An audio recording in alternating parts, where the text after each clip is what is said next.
Muchas gracias. La siguiente sesión es complejidad. Modera el doctor Carlos Gersenson, que pertenece al Departamento de Computación de Limas. Y participa el doctor Jesús Siqueiros, que pertenece al Departamento de Sistemas Sociales, Modelación de Sistemas Sociales. Y el doctor Gabriel Ramos, que también pertenece a este departamento. Bueno, pues en esta sesión vamos a platicar un poco sobre complejidad. Primero voy a dar una introducción general y después Jesús y Gabriel, que están en el Departamento de Modelación de Sistemas Sociales, nos van a hablar un poco más en detalle de sus trabajos. La complejidad, pues digamos, es una palabra que se ha vuelto muy popular en décadas recientes. A veces genera un poco de confusión porque la misma palabra se usa con distintos significados en distintos contextos y hay docenas de definiciones y medidas que podemos encontrar en la literatura. Pero si nos vamos a la etimología, nos dice que viene del latín plexus, que quiere decir entretejido. Entonces podemos decir que algo complejo es algo difícil de separar. ¿Por qué un sistema va a ser difícil de separar? Porque sus componentes son interdependientes, ¿no? Hay interacciones que determinan el futuro de estos componentes. Entonces, esto pues entra un poco en conflicto con la manera tradicional que tenemos de hacer ciencia, que se le conoce como reduccionista. Esto quiere decir que desde que la ciencia es ciencia, en tiempos de Galileo, Newton, Laplace, Descartes, pues el método científico ha tratado de aislar y simplificar los fenómenos para poder predecirlos. Y esto no es simplemente una decisión arbitraria, sino es una necesidad cognitiva. Nuestras cabecitas no tienen la capacidad de considerar más de 2, 3 variables y aunque tengamos un pizarrón enorme, pues simplemente andar explorando espacios más allá de 3 dimensiones, pues es una limitante que tenemos. Entonces, la popularidad de la complejidad se inicia en la década de los 80, y no es coincidencia que es precisamente en esos años que las computadoras personales empiezan a propagarse. Heinz Pagels, precisamente a fines de los 80, dice que las computadoras son los telescopios de la complejidad, porque de manera similar a la que con nuestros simples ojos no podemos ver en una noche clara más allá de Saturno, el único satélite que podemos ver es la Luna. Cuando se empiezan a desarrollar herramientas que nos permiten ver objetos más lejanos, pues entonces empezamos a percibir, a tener una visión un poco más completa de nuestro universo. No tiene ni 100 años que se creía que todo el universo era nuestra galaxia. Los telescopios que empezaron a detectar galaxias más allá de la Vía Láctea, pues son de los años 20 del siglo pasado. Entonces, de manera similar, antes de que hubiera microscopios, pues se tenían teorías de que las enfermedades eran causadas por humores, pero nadie sabía exactamente qué era un humor. Y es solo cuando se pudieron observar con microscopios, con estas herramientas que, digamos, aumentan nuestras capacidades, que podemos estudiar organismos, patógenos, bacterias y demás que son los causantes de las enfermedades y por lo tanto se desarrollaron técnicas para prevenir y curar estas enfermedades. Entonces, de manera similar, podemos decir que las computadoras nos ayudan a entender los fenómenos complejos porque nos permiten hacer simulaciones de miles, millones de variables, ¿no? Entonces, esta tecnología o este estudio de los fenómenos complejos trae ciertas implicaciones. Entonces, en la prepa nos enseñan en clases de física, por ejemplo, que si tenemos las condiciones iniciales y de frontera de un sistema y conocemos sus leyes, entonces vamos a poder predecir su futuro. Lo que sucede con los sistemas complejos es que al haber interacciones entre los componentes, aún teniendo las condiciones iniciales y de frontera y las leyes de un sistema, no necesitamos ni aleatoriedad, ni que haya indeterminismo, ni entradas ni salidas en un sistema cerrado determinista, tenemos lo que se conoce como irreducibilidad computacional. Esto quiere decir que no podemos predecir el futuro hasta que llegamos a él. Otra manera de explicar esta irreducibilidad computacional es que para yo llegar al futuro necesito pasar por todos los pasos intermedios, porque precisamente las interacciones que se dan en todos estos pasos son necesarias para llegar al futuro. Entonces, al no haber atajo, eso limita qué tanto podemos predecir de los fenómenos. Entonces, por un lado, los enfoques que se basan en la predicción son limitados y pues han desarrollado enfoques que más bien buscan la adaptación de los sistemas, especialmente cuando no sabemos qué información esperar. Y por otro lado, esta información nueva que se produce por las interacciones genera lo que se conoce como espacios no estacionarios. Entonces, cuando un espacio es estacionario, quiere decir básicamente que no está cambiando. Entonces, en el tiempo no hay ninguna alteración, podemos usar algún algoritmo heurístico, metaheurístico, hacer una optimización, encontramos la solución y ya terminamos, ¿no? Lo que sucede con los espacios no estacionarios es que están cambiando en el tiempo. Entonces, si nuestro algoritmo es lo suficientemente rápido, pues puede estar encontrando soluciones más rápido de lo que cambia el sistema. Entonces, pues se va a ir adaptando a los cambios. Pero en algunos casos, el fenómeno o el espacio no estacionario cambia más rápido de lo que más rápido de lo que nuestros algoritmos pueden encontrar el óptimo. Entonces, el óptimo va a ser obsoleto y para esto se necesitan nuevos algoritmos que se basen más en la adaptación que en la predicción. Entonces, el impacto que ha tenido la complejidad ha sido en todas las disciplinas. No podemos decir tanto que la ciencia de la complejidad sea una nueva ciencia y que va a haber carrera en complejidad o facultad de complejidad o digamos, no es una disciplina. Es una nueva manera de hacer ciencia que afecta a todas las disciplinas, desde matemáticas hasta filosofía. En particular, en nuestro laboratorio de sistemas autoorganizantes nos hemos enfocado en problemas de movilidad urbana que pues, son no estacionarios, entonces están cambiando constantemente. Cada ciclo de semáforos va a llegar un número distinto de vehículos, entonces pues una solución tiene que adaptarse a ese cambio. Cada que llega un tren a una estación de metro, va a haber un número distinto de pasajeros en la estación y en el tren. Entonces, un algoritmo que se pueda adaptar a esos cambios en escalas de segundos, pues va a ser más eficiente que uno que trate de tomar promedios o que trate de optimizar sobre flujos esperados de pasajeros o de vehículos. También lo hemos usado en el campo de vida artificial, pero hoy nos vamos a enfocar en ciencias sociales computacionales. Como bien sabrán, pues las ciencias sociales se han criticado severamente porque son suaves, o se les dice que son suaves, en el sentido de que hasta hace poco simplemente no tenían los datos suficientes para poder contrastar distintas teorías. Digamos, en física, pues se pueden aislar los fenómenos digamos, en situaciones controladas, y entonces eso permite validar las teorías en la física, en la química. En biología hasta hace poco todavía se hablaba de la teoría de la evolución como, pues es que nada más es una teoría, porque experimentos de evolución in vivo se pudieron hacer solo a finales del siglo pasado, que pues básicamente consisten en tomar poblaciones de bacteria, hacer secuenciación genética, ponerlas en distintos contextos y ver cómo van cambiando sus secuencias genéticas. Y esto pues permite cuantificar cuál es la tasa de mutación en distintas condiciones y demás. Entonces, digamos, ya la biología como que ya se considera un poco más dura. Y eso es lo que está sucediendo con las ciencias sociales, digamos, en los últimos 20 años más o menos, que por un lado se desarrollaron modelos principalmente basados en agentes que pues, tienen su raíz en las ciencias de la computación, que pues, nos permiten explorar situaciones que serían muy difíciles de hacer con un experimento social, ¿no? Entonces, digamos, con estos modelos se puede explorar un espacio de posibilidades sin necesidad de hacer, digamos, experimentos sociales psicológicos.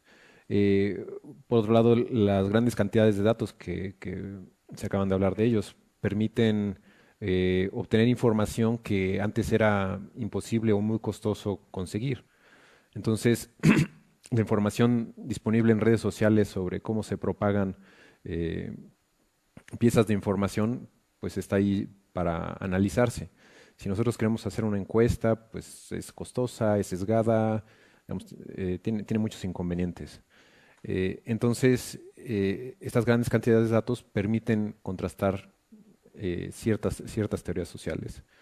Y también otra técnica que se ha usado bastante es la ciencia de redes, que tiene su origen en la teoría de grafos, donde, como básicamente se puede modelar a un sistema complejo como una red, nos permite al mismo tiempo considerar a los elementos, que son los nodos, y a sus interacciones, que serían las aristas. Entonces, este enfoque ha sido muy productivo porque, digamos, otros enfoques pues no integraban en un mismo formalismo tanto elementos como interacciones, que vemos que ambos son relevantes.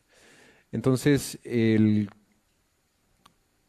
una de las implicaciones que está teniendo es que todo el mundo está aprendiendo a programar.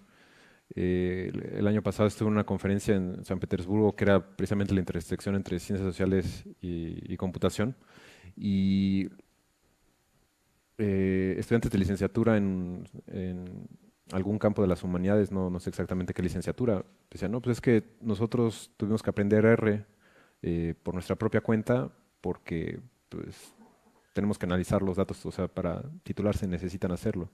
Me decían que los chavos de maestría tenían que aprender Python pues simplemente porque pues no se van a poner a llenar encuestas. Entonces, para poder hacer trabajo, pues que con los datos que ya están disponibles necesitan aprender a programar. Entonces, pues esto ya se está propagando rápidamente a diversas disciplinas.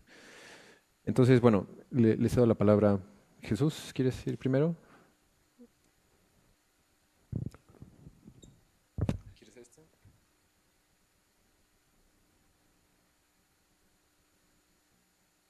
Bueno, hola. Bueno, muy en línea de lo que contaba Carlos hace un segundo.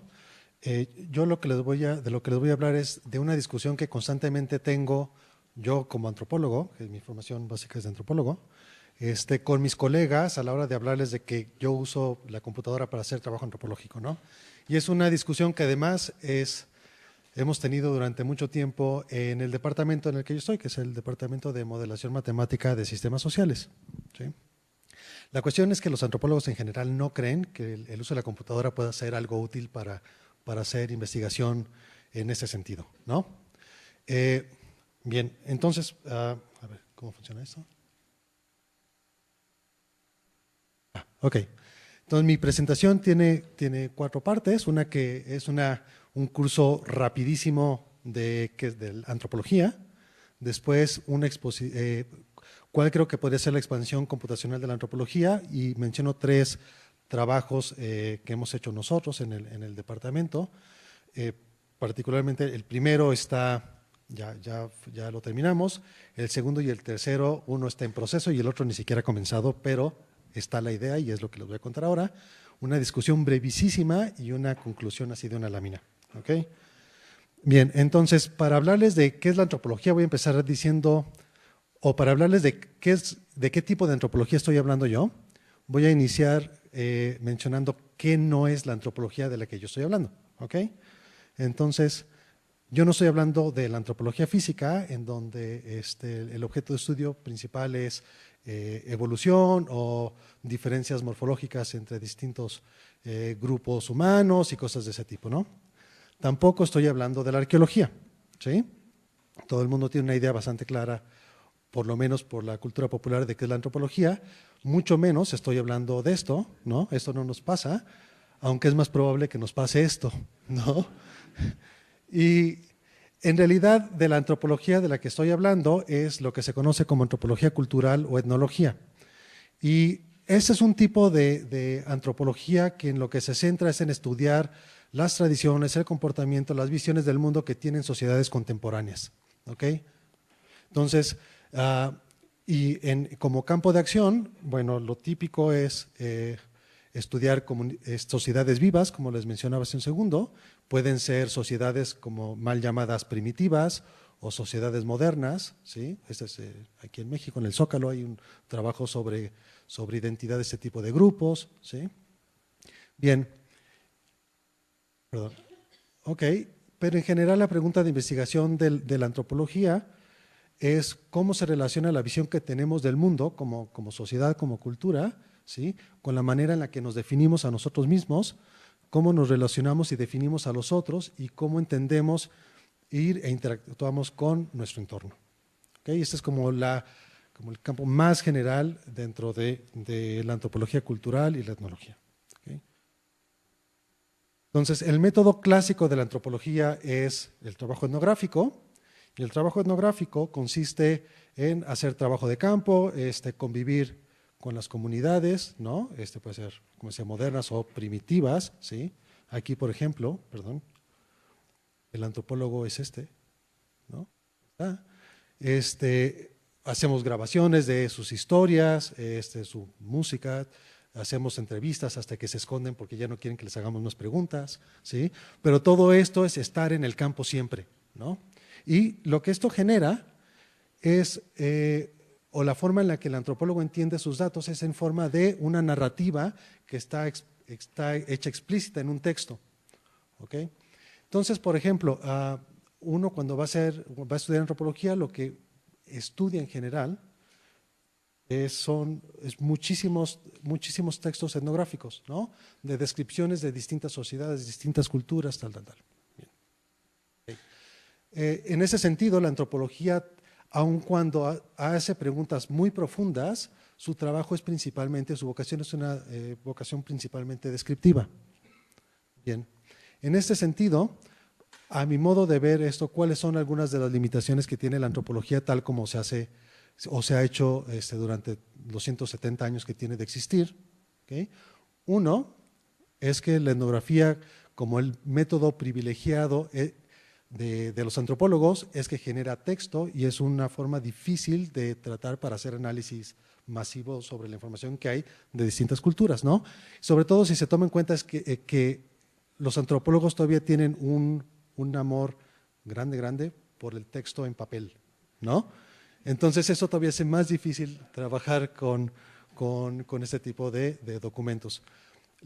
Como se basa el trabajo de campo en estancias muy largas, la recuperación de datos para solo un caso puede ser de años, ¿no? O sea, un antropólogo puede pasar toda su vida trabajando en la misma comunidad y visitando esa comunidad año con año, ¿no? Entonces, en ese sentido, por la manera en la que tenemos de recuperar los datos y ordenarlos tal, hace muy difícil la replicación de hipótesis, por ejemplo, la reproducibilidad. Tenemos poca posibilidad de hacer estudios comparativos amplios porque el antropólogo que ha hecho esto básicamente lo que hace es leer un montón de monografías o trabajo de etnografías de diferentes partes del mundo, pero pues ¿cuánto puede leer uno con respecto a lo que hacen ustedes, por ejemplo, ¿no? En ciencia de datos? O sea, cada caso conduce a que el antropólogo proponga un marco teórico ad hoc basado en su propia historia.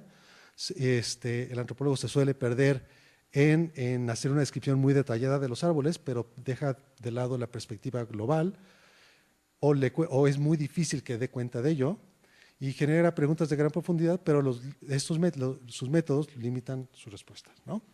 Bien, entonces para mí, ¿cuál sería la expansión computacional de la antropología? O en un principio, ¿por dónde creo que podrían ir las cosas? Creo que en un sentido formal permite explorar la conexión entre el nivel micro y el macro, ¿no? La descripción que tenemos local de una sociedad respecto a los procesos globales en los que se ve involucrada esa sociedad o que generan las interacciones locales dentro de los miembros de un mismo grupo, ¿sí? En ese sentido, por ejemplo, se puede estudiar, que tiene que ver con sistemas complejos, causación ascendente y descendente, y es un tema del que Gabriel les va a hablar mucho más, ¿ok? Nos da el uso de la computadora, y eso es algo que mencionaba Carlos, nos da un marco exploratorio mucho más amplio. Si el antropólogo solo se basa en un caso concreto que ha estudiado toda su vida, las computadoras a la hora de implementar una serie de modelos o simulaciones nos permiten generar mundos posibles, pero que además están empíricamente informados por los mismos antropólogos, ¿sí? Un marco de reproducibilidad, un marco de replicabilidad, nos permite generar hipótesis para hacer futuro trabajo de campo. Una vez que observamos los patrones que surgen de nuestras simulaciones y modelos, podemos con ello volver a campo y tratar de observar esto que los modelos nos están induciendo a pensar algo que puede estar sucediendo en esa sociedad. ¿Bien? Y bueno, y probar hipótesis in silico, ¿no? En la computadora. Bien. Ok, entonces son los 3 casos de los que les voy a hablar. El primero es esto que le llamo los ergonautas de la biomedicina. ¿Y por qué le puse ese nombre? Resulta que hay un trabajo clásico de antropología que es de principios del siglo XX. Es un trabajo que hizo un antropólogo de los padres de la antropología, que es Malinowski. Y su texto, su etnografía, perdón, es Los ergonautas del Pacífico Occidental, ¿no? Y en él lo que hizo Malinowski fue estudiar las redes de intercambio de joyas entre distintas islas del Pacífico Occidental. Estas joyas eran conchas, collares, cosas de ese tipo, ¿sí? Y eso al final generaba toda una red de intercambio entre los distintos miembros de esta sociedad. Además, resulta que el intercambio de este tipo de joyas generaba también que hubiera unos personajes que fueran más respetados o que, por ejemplo, acumulaban más riqueza, otros menos riqueza y cosas de ese tipo, ¿no? Pero esos patrones de emergencia de personajes ricos o el patrón mismo de la red, bueno, era un patrón que surgía de los intercambios de uno a uno, ¿no? Mientras estos pobladores de estas islas se movían a través de sus barcas de una isla a otra. Bien. Ok, bueno, entonces inspirado en ese trabajo, lo que nosotros hicimos fue, con datos de CONACYT sobre el Fondo Sectorial para la Salud, fue construir las redes de colaboración científica en biomedicina en México. ¿Okay? Lo que nosotros queríamos ver en este caso era cómo la estructura de la red tenía un papel o no en el flujo de recursos. Y estos recursos podían ser tanto monetarios, pero podrían ser, por ejemplo, datos, ¿sí? Que se cambian de un grupo, no sé, de biología de sistemas con los de biología de sistemas de otra institución, o podría ser, por ejemplo, 5 minutos, ok. Podría ser muestras biológicas, que también es algo muy común, ¿ok? Y bueno, entonces lo que hicimos es que una vez que teníamos esta red, esta es la red real de colaboración científica, de 12 años de colaboración científica, en ella implementamos una serie un modelo, una simulación, utilizando el dilema del prisionero y juegos de coordinación, y probamos esta red real con esa simulación implementada en otro tipo de redes, como son las redes de mundo pequeño o las redes libres de escala, ¿sí?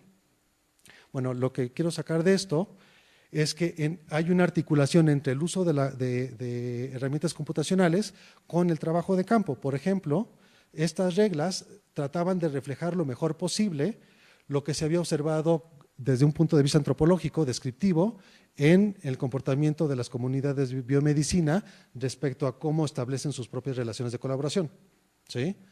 Por otro lado, queremos ver los patrones globales de la simulación, nos permiten ahondar en diferencias, por ejemplo, de cómo una vez que vemos esta red, podíamos identificar distintas comunidades de colaboración y ver cómo estas distintas comunidades de colaboración respondían a distintas reglas de establecimiento de esas relaciones de trabajo conjunto, ¿no? Bien.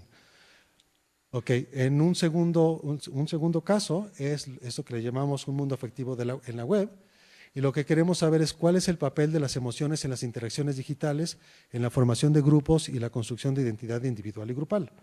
Y para ello lo que hicimos, y 2 preguntas más concretas es cómo la interacción entre usuarios y algoritmos genera un ecosistema afectivo, y cómo el ecosistema afectivo constriñe las creencias y valores, identidad de los grupos, de los usuarios y de los grupos. Entonces, para ello, por ejemplo, hicimos un poco de minería de Twitter y esta es una red de usuarios de Twitter en torno al hashtag MAGA. MAGA en realidad lo que significa es Make America Great Again, ¿sí? Entonces, nosotros lo que sacamos fue aquellos usuarios conectados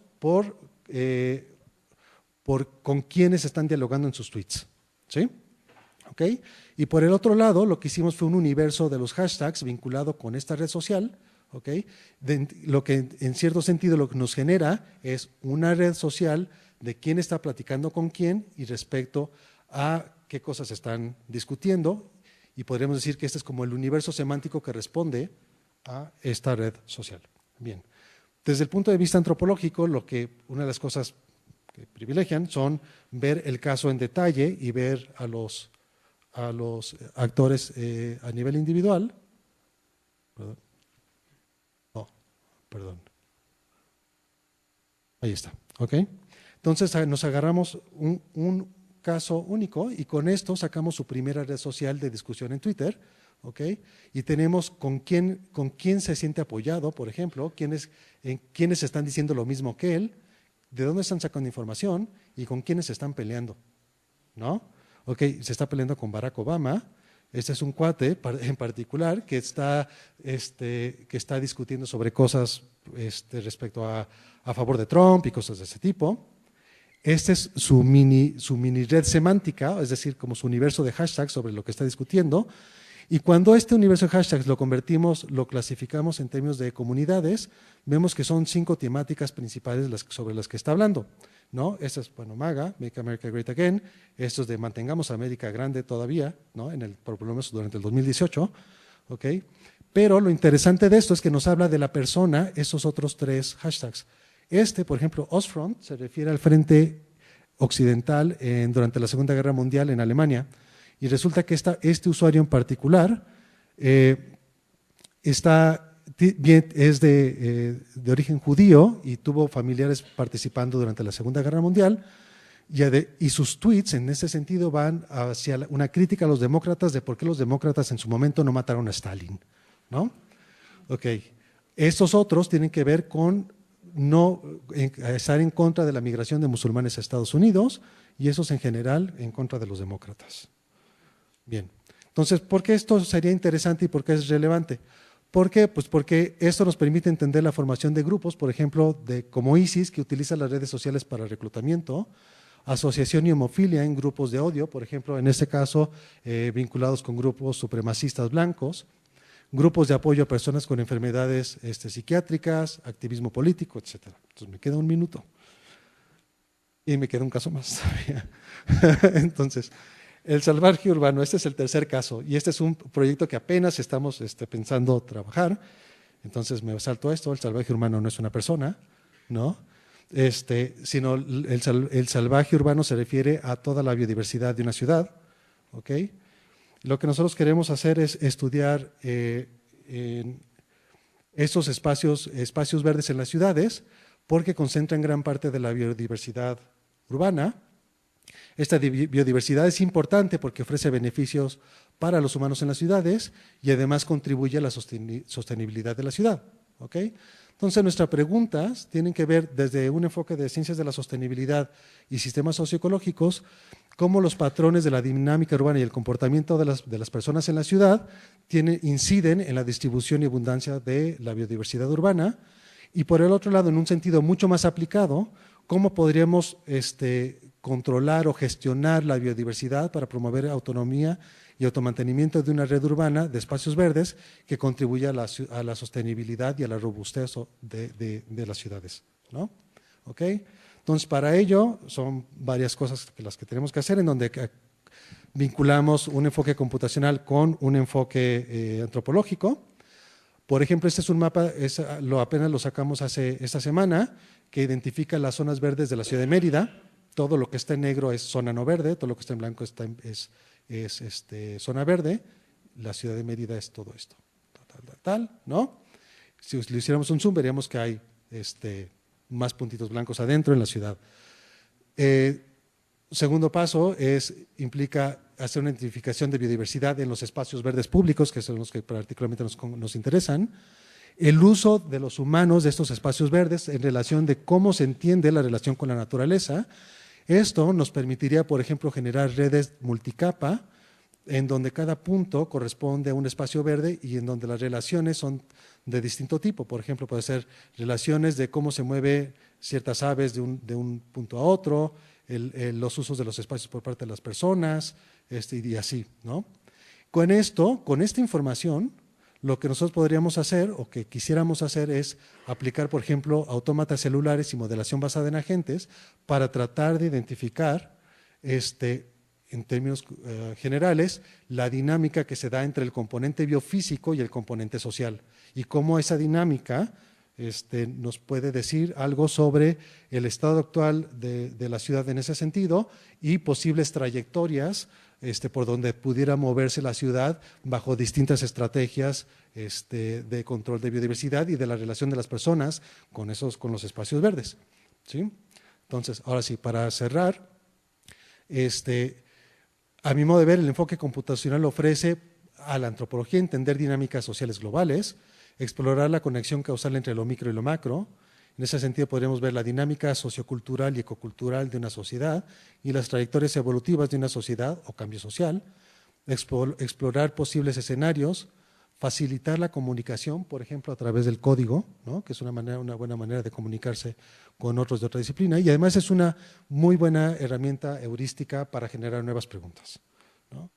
Ya, de modo de conclusión, hay una frase de un antropólogo que es Alfred Kreber, él es también de 1920 y tantos, 30 y tantos, y él tenía esta frase, ¿no? Que era: la antropología es la más humanista de las ciencias y la más científica de las humanidades. La antropología en algún momento, a partir de los años 60, pierde un poco este carácter científico, pero yo creo que el uso de estas herramientas computacionales nos puede llevar de nuevo por este rumbo, ¿no? Y las colaboraciones, para el caso 1 fue gente del IMEGEN, con el doctor Enrique Hernández Lemus, Sergio Alcalá y Rodrigo García. El caso 2 es con Susana Ramírez y Laura Mojica, que son estudiantes de aquí de la UNAM y de la UAM. Y el caso 3, bueno, es con IMAS, Facultad de Medicina, y con LANCIS, ¿no? Gracias.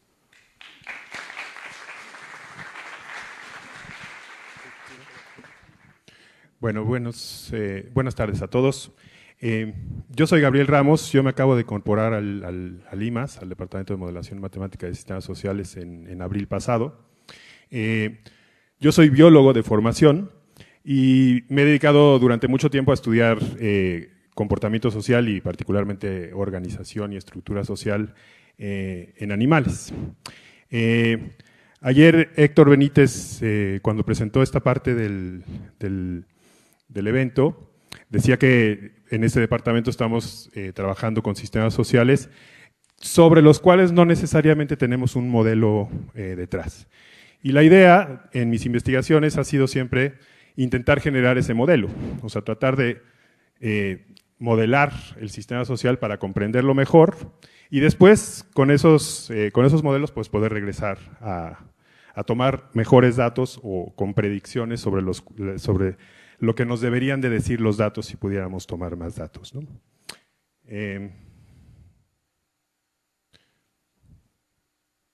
Ahora, este modelaje pasa por la conceptualización del sistema social como un sistema complejo. Entonces ya nos decía Carlos en la introducción que la complejidad, pues las ciencias de la complejidad son un enfoque, justamente. No es que sean una nueva ciencia, sino es una manera de ver los sistemas, ¿no? Aquí tenemos un esquema, el esquema clásico de la antropología social para entender un sistema social, donde tenemos diversas interacciones de diversos tipos entre diversas parejas que pueden constituir un grupo social, llámenle una sociedad de cualquier tipo. El patrón general de esas interacciones se vuelven las relaciones sociales, o sea, las relaciones son como una especie de granulamiento grueso de las interacciones en el tiempo. Y después del conjunto de relaciones entre los miembros de un grupo emerge una estructura social. Y esta estructura social puede tener diferentes propiedades que serían muy difíciles de predecir simplemente viendo cómo interactúan los individuos a nivel local. Entonces, en ese sentido, un sistema social es complejo porque las interacciones entre los componentes son locales y los componentes suelen tener solamente información acerca de sus interacciones locales. Pero el conjunto de los individuos que componen un grupo, un sistema social, tiene propiedades que no son reducibles a el conjunto simple o la suma simple de las interacciones entre los miembros de un grupo. En términos más contemporáneos, un sistema social se podría concebir como una red multiplex, ¿no? Una red de varias capas, en donde cada capa podría estar representada o podría contener información sobre interacciones diversas entre miembros de los grupos, y el granulamiento grueso justamente de esas interacciones sería todo el conjunto de relaciones sociales en el largo plazo que se establecen entre los individuos del grupo. Esta estructura social tiene información, por ejemplo, sobre los pesos de los vínculos, cuando no necesariamente la tendríamos que tener para cada una de las capas, ¿sí? Una vez que emerge esa estructura social, puede haber una influencia hacia abajo si los individuos pueden tomar en cuenta ese granulamiento grueso que se da a nivel de la estructura social. Entonces pensemos, por ejemplo, en una jerarquía de dominancia, en donde las interacciones entre los miembros de un grupo dan como consecuencia que haya un estatus de los diferentes individuos. En ese momento en el cual emerge se puede detectar una jerarquía de dominancia, entonces el comportamiento inmediato y local de los individuos va a tomar en cuenta esa estructura que ya surgió. De manera que puede haber una causación hacia arriba, por un lado, porque la estructura social emerge de las interacciones locales, pero también la estructura social puede limitar o constreñir el tipo de interacciones locales que se van a dar en el futuro. El sistema de estudio que hemos trabajado durante mucho tiempo es la dinámica de fisión-fusión. Este es un patrón de agrupación, si ustedes quieren verlo así. Esta es una pequeña animación de lo que sucede en una dinámica de fisión-fusión. Son diferentes individuos que están formando subgrupos, que son simplemente agrupaciones temporales, que se están juntando y separando continuamente, ¿sí? Esto fue descrito primero en algunas especies de primates, y después se ha encontrado que muchas otras especies de mamíferos, particularmente, también tienen esta dinámica de fisión-fusión. Los antropólogos justamente piensan que nuestros ancestros también tenían esta dinámica de fisión-fusión, o sea, durante el día a lo mejor alguna parte del grupo se iba a cazar, otra se quedaba cuidando a los jóvenes, y en la noche podrían volverse a juntar. Entonces, y nosotros como sociedades urbanas también tenemos una dinámica de fisión-fusión. A lo mejor ustedes de aquí se van a ir a comer con alguien más, en la noche se juntan con alguien, y tenemos justamente estos subgrupos que son agrupaciones temporales que solo sobreviven durante un cierto tiempo y que pueden significar diferentes relaciones sociales para los diferentes miembros de los subgrupos. Algo que tienen en común todas estas especies es que se alimentan de recursos que están distribuidos de manera heterogénea, tanto en el tiempo como en el espacio. Entonces, es una manera óptima o bastante buena de explotar estos recursos, justamente porque el número de individuos que se van a estar juntando a comer en algún lugar es flexible. Entonces, dependiendo de las condiciones medioambientales de un momento dado, nos podremos juntar en subgrupos más grandes o más pequeños, según la cantidad de alimento que haya a nivel local. Ahora, ¿cómo estamos tratando de entender este sistema social complejo? Bueno, yo les iba a hablar de 3 diferentes proyectos, pero solo les voy a hablar de 2. Uno es cuantificando la incertidumbre en la composición de los subgrupos, otro es utilizando redes multiplex para entender la estructura social, y otros son modelos que más recientemente hemos estado desarrollando de múltiple escala en colaboración con gente del Instituto de Santa Fe. Esto no lo voy a tocar ahora por falta de tiempo, pero son modelos en donde estamos tratando de integrar toda la información. Y como les decía, lo que tratamos de hacer es partir de datos, hacer una cuantificación o descripción de los patrones, con esos patrones generar modelos y después regresar nuevamente a los datos. En ocasiones, a partir de esos modelos, de una comprensión un poco más abstracta o general del problema, podemos hacer simulaciones, que son una especie de experimento, generando nuevos datos y nuevas predicciones que nos pueden llevar de nuevo a tomar datos en campo, ya con una hipótesis o una predicción más específica de lo que deberíamos de encontrar. Bueno, entonces, en colaboración con Denis Boyer del Instituto de Física de la UNAM y con Andrew King de la Universidad de Swansea, hicimos, y bueno, con todos estos coautores del trabajo, hicimos una cuantificación de la incertidumbre en la composición de los subgrupos, utilizando teoría de la información. Lo que tenemos son datos a diferentes tiempos de composición de subgrupos. Entonces aquí tenemos un grupo de 7 individuos, en el cual observamos a los individuos 1 al 4, en el tiempo t. En el tiempo t más 1 tenemos a los mismos individuos, después tenemos una fisión, ya tenemos solamente a los 2 individuos iniciales, y así después podemos tener una fusión, el 5, el 6 y el 7 se juntan, etcétera, ¿no? Y esto nos da una serie de combinaciones posibles de los individuos que están agrupándose en estos subgrupos, y usamos la entropía de Shannon, que justamente está diseñada para procesos en los que estamos seleccionando elementos discretos de un conjunto finito, y para nuestras m composiciones diferentes tenemos una probabilidad p de PDI de una cierta composición, y podemos calcular la entropía de este conjunto de datos, y eso es una medida que nos puede servir para comparar qué tan incierta es la composición de los subgrupos, por ejemplo, si queremos comparar diferentes especies. En este trabajo lo que queríamos hacer era comparar diferentes especies en su grado de fisión-fusión, qué tan flexible o qué tan incierta era su composición de los subgrupos, pero tenemos un problema, porque el conjunto de datos con los que trabajamos normalmente son finitos, no tenemos todas las combinaciones posibles, no las podemos observar simplemente porque la cantidad de datos que tenemos es limitada, y además tenemos una distribución de subgrupos que no es uniforme, o sea, del tamaño de los subgrupos, perdón, que no es uniforme. Tenemos subgrupos más pequeños sobre representados en la muestra y subgrupos muy grandes subrepresentados. Entonces, para eso tuvimos que desarrollar una medida de entropía nula en colaboración con Denis Boyer, en donde nos está diciendo cuál sería la entropía máxima que podríamos esperar en un conjunto de datos de ciertas características que se está agrupando de esta forma, ¿no?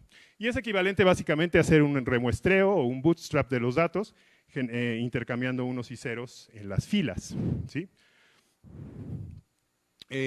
Comparamos monos araña con chimpancés y con esta otra especie de papiones que son los geladas, que todos estos viven en África. Estos los estudiamos aquí en la península de Yucatán. Y estas dos especies tienen lo que les dibujé en esta caricaturita, una gran flexibilidad en los patrones de agrupación. Prácticamente podemos observar individuos solos, individuos en subgrupos muy grandes, etc.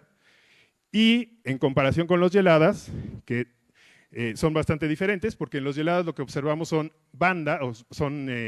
harems, como unidades de un solo macho con varias hembras, que nunca se separan, y que tienden a juntarse típicamente con las mismas unidades. Entonces uno puede detectar diferentes niveles de agrupación en esta especie, de manera que algunas combinaciones no son posibles de observar o son muy poco frecuentes, y otras combinaciones son muy probables. Entonces, ya de entrada esperaríamos que esta especie tuviera una entropía menor que las otras dos especies, y en efecto es lo que encontramos. En los monos araña tenemos entropías más altas, estos puntos sólidos son las entropías observadas, y los geladas tienen una entropía más baja que las otras dos especies, y esto se puede comparar con la entropía nula, que sería la esperada, dada las condiciones de los datos, las restricciones en los datos, y esto lo pusimos a prueba para diferentes conjuntos de datos, para diferentes fechas, en donde el grupo era de diferente tamaño, el tamaño de muestra también era de diferente tamaño justamente, y pues nos dio patrones bastante consistentes en los que justamente comprobamos lo que ya esperábamos observar, ¿no? Otro enfoque que hemos usado para entender estos sistemas sociales complejos es el uso de redes multiplex. Este es un trabajo en colaboración con Sandra Smith, que fue estudiante de doctorado conmigo. Filippo Aureli, que es un colaborador con el que comparto el sitio de estudio de los monos araña, y en donde analizamos justamente los datos que tenemos sobre diferentes interacciones entre los miembros de un mismo grupo. Entonces, esto sería una red multiplex porque tenemos a los mismos nodos en todas las capas, pero las capas pues, pueden referirse a diferentes cosas, ¿no? Entonces, qué tanto interactuaron agresivamente, qué tanto estuvieron en el mismo subgrupo, qué tanto estuvieron en contacto, qué tanto se abrazaron, qué tanto se acicalaron y qué tanto estuvieron a menos de 5 metros uno del otro, ¿sí? Hay una correlación entre las capas, entonces tenemos que algunas capas están más relacionadas entre sí que otras. Entonces, las interacciones de distancia, contacto, proximidad y asociación están más relacionadas entre sí que las interacciones específicas, que probablemente tengan algún un significado social, como el abrazo, la agresión, el acicalamiento.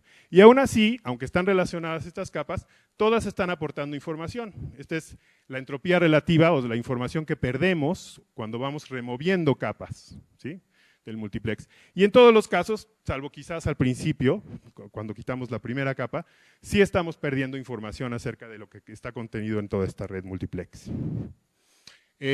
Otra cosa interesante que encontramos es que si uno busca los motifs o los motivos, no sé si esa es la traducción exacta de motifs, más comunes en la red multiplex, o sea, en el conjunto de todas las redes, los motivos más frecuentes, con excepción de este y este, son motivos que incluyen a más de una interacción, ¿no? Esto es muy común, esto es muy común, esto bueno, salió entre los más comunes, aunque es solo el 1%, pero esto nos habla de que si uno no considera las diferentes capas, está evitando, no está viendo todas las formas en las que los individuos de un grupo pueden estar compartiendo información, por ejemplo, o manteniéndose en contacto, en el caso de los monos araña, que tienen esta dinámica de fisión-fusión tan alta.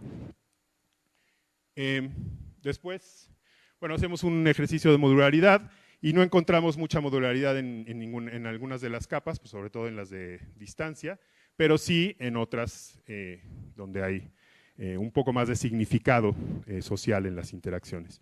Y esto nos habla de que cada una de las capas tiene una cierta estructura. Y si solamente nos enfocamos a una de ellas, que es muy típico enfocarse a esta de asociación porque es la más fácil de medir, estamos perdiendo, no estamos viendo el sistema completo, ¿no? Que es algo de lo que también hablaba Carlos cuando decía que el enfoque de la complejidad no puede reducir el sistema a una sola de las capas, por ejemplo, en este caso, ¿no? Entonces, bueno, tenemos diferentes enfoques para entender un sistema social. Hemos cuantificado la incertidumbre, hemos utilizado redes multiplex. Otro día les puedo platicar de este trabajo sobre modelos multiescala. Y la idea de mis investigaciones aquí en el IMAS es no solamente aplicarlo a los sistemas sociales animales, sino también aplicar estos mismos enfoques a otros sistemas, ¿no? Entonces, por ejemplo, las redes de colaboración científica de las que nos hablaba Eduardo Robles ayer, ese es uno de los sistemas en los que nos gustaría enfocarnos y podríamos aplicar estos mismos enfoques para entender cómo surge una red de colaboración científica, qué redes son más exitosas o qué redes no son exitosas, justamente porque tienen estas estructuras distintas, ¿no? Y otros posibles sistemas en los que se podrían aplicar estas mismas técnicas son los patrones colectivos en sociedades urbanas, que es un proyecto que nos gustaría también desarrollar. Entonces, bueno, les agradezco mucho a estas instituciones que han apoyado estas investigaciones y a todos estos individuos y fundaciones para financiar el trabajo. Muchas gracias.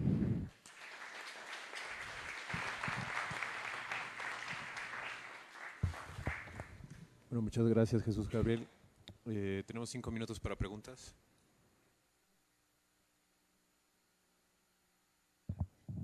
Ante todo, pues una felicitación por todo esto, me parece excelente, habla de la calidad que hay en la UNAM. Yo nada más haría la propuesta, ya se dijo, porque esto está muy apegado a lo que se dijo antes, en la mesa anterior.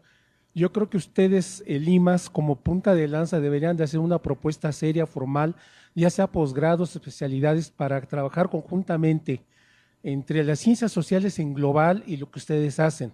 El ejemplo que hablan de antropología y biología me parece extraordinario. Creo que esto deberían inclusive tener una propuesta más formal y seria de esa institución, porque yo creo que en el siglo XXI la clave para enfrentar más los problemas que tenemos en nuestro país son los trabajos multidisciplinarios. Yo creo que si eso llegas ante un político, los que toman decisiones, no lo vas a enredar con modelos y matemáticas porque se espantan y a los 5 minutos te dicen adiós. Tú vas con propuestas serias, mira, podemos hacer esto y esto y esto. Los datos son importantes para enfrentar la pobreza, la miseria, problemáticas muy duras que hay en este país. Nada más termino rápido, yo creo, esto hace poco lo vi en un posgrado en economía, porque de ahí salió la idea, no sé si se han dado cuenta que en la línea 3 hay un sistema que se puso para el manejo de la gente, entradas y salidas, se aplicó parte de todo esto. Redes sociales, se aplicaron modelos gráficos y le hicieron la propuesta al metro, ¿sabes qué? Mira, vamos a tratar de controlar el flujo de la gente a las horas pico en la línea 3, más o menos ha resultado. de que cómo entran, cómo salen, y esto lo quieren implementar en todas las demás líneas del metro. Pero los especialistas, porque es un trabajo que están haciendo economistas, con matemáticos, y la línea de lanza la lleva el posgrado de economía, tienen que ver inclusive detalles muy específicos, porque en cada línea del metro la dinámica es diferente, ¿eh? No es igual, no es igual para nada. De ahí que es tan complejo hablar del campo de las ciencias sociales, porque es hablar de, como lo decían ustedes dos, es muy complejo del reino animal, pero la naturaleza en nuestra sociedad no hay reglas. Es abierto, lo estamos viendo con los sismos y todo eso, pero me parece extraordinario lo que están haciendo. Ojalá ustedes sean la punta de lanza para hacer propuestas como posgrado. Hace rato incluso hubo una propuesta aquí. Creo que eso, si ustedes lo manejan y le damos mayor seriedad a esto, va a ser extraordinario para la UNAM y para todos. Gracias. Muchas gracias. Bueno, en el Centro de Ciencias de la Complejidad eso lo hemos intentado hacer ya por algunos años. Nos ha costado trabajo relacionarnos precisamente con las humanidades, pero pues la intención es precisamente tener un espacio para las interacciones multidisciplinarias. Y bueno, nada más una aclaración, lo que mencionaba del metro lo hizo principalmente Gustavo Carrión, que es técnico en Instituto de Economía, pero su posgrado lo hizo aquí en Computación. Sí. ¿Alguna otra pregunta? Sí. Bueno, mi pregunta es un poco más como computólogo. Este enfoque de sistemas complejos pues es un cambio de paradigma que está casi opuesto al paradigma donde realmente viene la computación, históricamente. Entonces, mi pregunta es, como en términos muy generales, ¿cómo es posible volver a unir o a ser compatible toda esta historia, ¿no?, anterior de computación, que sí tiene un enfoque reduccionista? Incluso ya los teóricos de computabilidad bueno, llevan hablando años de eso, pero ahorita ya se está estudiando por más personas, ¿no? Ya se le llama un enfoque reduccionista, tal cual. O sea, la máquina de Turing es reduccionista. Entonces, ¿cómo se vuelve a compatibilizar todo esto, ¿no? O sea, yo lo que entiendo es en estas áreas se retoman modelos de cómputo pues más bien inspirados en la biología, autómatas celulares, redes neuronales, pero todo lo anterior que está más pegado a lo mecánico, a la lógica, como que no hay. O sea, sí es posible, no es posible, ¿por qué? Yo creo que son enfoques complementarios, así como también en su momento se ha criticado mucho a las ciencias que son muy unidisciplinarias, que digamos que hay un alto grado de especialización, digamos, promoviendo a la multidisciplina, interdisciplina o transdisciplina, o como le quieran llamar. Creo que una no reemplaza a la otra, más bien son complementarias, se necesitan de las dos. Creo que la manera de progresar más rápido va a ser como que dándole su lugar a cada una y teniendo vías de comunicación entre las dos, no diciendo, no, pues yo soy de este campo y no te hablo, no me siento junto a ti, ¿no? Porque tú eres reduccionista y yo sí.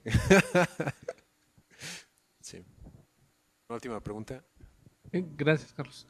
Una pregunta, bueno, más que pregunta, una duda con respecto de los últimos dos temas es ¿cómo los han visto en otras comunidades esta suerte de representación? Si me quedé pensando en la parte antropológica, a mí me hace mucho sentido la forma como se representa a través de redes y sistemas sociales, pero no sé cómo lo ven los compañeros de humanidades, y lo mismo desde el punto de vista de los compañeros de biología, porque tienen todo un esquema de representación en la comunidad académica y de repente plantean un esquema de representación distinta. ¿Cuál ha sido su experiencia en esta comunicación con el área distinta? Gracias. Bueno, en mi caso particular, lo que ha tocado es picar muchísima piedra, porque no hay o sea, de manera natural no hay una apertura sobre este tipo de trabajo, ¿no? Entonces, para eso lo que hemos hecho es buscar pues espacios a lo mejor en posgrados o dar cursos en donde invitamos a la gente y los vamos un poco como mostrando todo lo que podrían alcanzar a ver o lo que podrían explorar, incorporando una metodología, un acercamiento diferente al que tradicionalmente han tenido, ¿no? En particular, por ejemplo, una de las cosas que hemos hecho es en el posgrado de antropología de aquí de la UNAM, que es un posgrado en donde se hace antropología muy, muy, muy tradicional. Bueno, hemos abierto un curso sobre introducción a sistemas complejos o modelación de sistemas sociales, y por lo menos el primer mes está enfocado explícitamente a enseñarles a programar, ¿no? Entonces, pero son espacios muy pequeñitos. En lo que confiamos es un poco en que se vaya pasando la voz de gente en gente y eso vaya abriendo esos espacios. Y además, eventualmente van a ser personas que van a estar ocupando puestos académicos en la universidad y que van a tener una sensibilidad para el trabajo que estamos haciendo, ¿no? Y bueno, en mi caso, un comentario así nada más muy anecdótico. La gente que ha trabajado con comportamiento social, pues en animales y también en humanos, cuando ve que hay una moda del análisis de redes sociales y todas estas visualizaciones bonitas, mucha gente es renuente y dice, bueno, pues ahí no hay nada nuevo, ¿no? Ahí, esos son los mismos sociogramas con los que trabajábamos en los 60s, en los 70s. Pero en realidad no es cierto, porque a través del trabajo en colaboración con físicos y con gente de la sociología un poco más recientemente, se ha visto que hay muchas métricas que los sociogramas no nos estaban dando, ¿no? O sea, se pueden medir propiedades de las redes sociales, tanto a nivel de los nodos, del promedio de los nodos y de la red en su conjunto, que antes no se estaban tomando en cuenta. Entonces, estamos tratando de hacer un trabajo de convencimiento, justamente, de que este enfoque sí es novedoso, de que sí nos está enseñando cosas nuevas acerca de lo que ya sabíamos. Yo utilicé el ejemplo de las jerarquías de dominancia, que es algo muy conocido y que no necesita uno dibujarlo como una red. Pero cuando uno empieza a hablar de modularidad o de los individuos más centrales y no necesariamente los más dominantes, entonces sí se ve que hay algo un poco más novedoso en el enfoque.